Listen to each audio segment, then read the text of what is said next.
Hello, I'm Lucas Pizzicini. Today, we're going to be talking about my relationship with Bob Francisco Jr. We gather here to remember a fish who swam into all of our hearts, Bob Francisco Jr.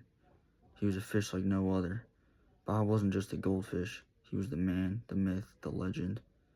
He wasn't the fastest swimmer in the tank, but he sure knew how to make an entrance. Whether he was darting for the food pellets or simply staring blankly at the corner of the tank, Bob had a unique way of touching our hearts. Born into a humble Northeast Philly PetSmart with nothing but a plastic bag and a dream, Bob quickly rose to fame in our household. He wasn't a fish of many words, mostly bubbles and the occasional splash, but his presence spoke volumes. Bob was the kind of fish who was never too tired to swim in circles, often for hours on end, as he was contemplating the meaning of life, or maybe he was just thinking when his next meal would arrive. He wasn't without his quirks.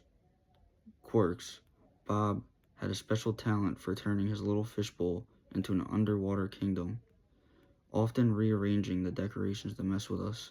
I swear, every time we'd go to bed, the plastic castle would be upside down in the morning. Was he trying to start a revolution, or I guess we'll never know. He was a fish of many mysteries. Though this time was brief, like the blink of an eye and fish ears, Bob lived with a sense of adventure. Whether he was swimming to the very bottom of the tank or making a dramatic leap for the air filter, Bob always was going the extra mile, even if that extra mile sometimes resulted in him getting stuck between the rocks for a while.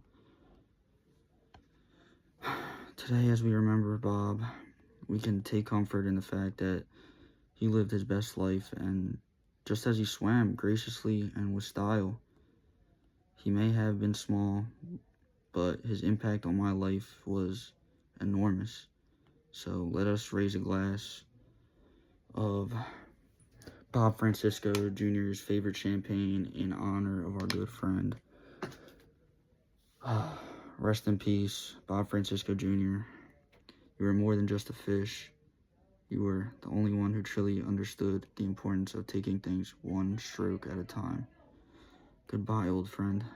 You will not be forgotten, unless, of course, you happen to swim past the filter and get stuck there again. Thank you.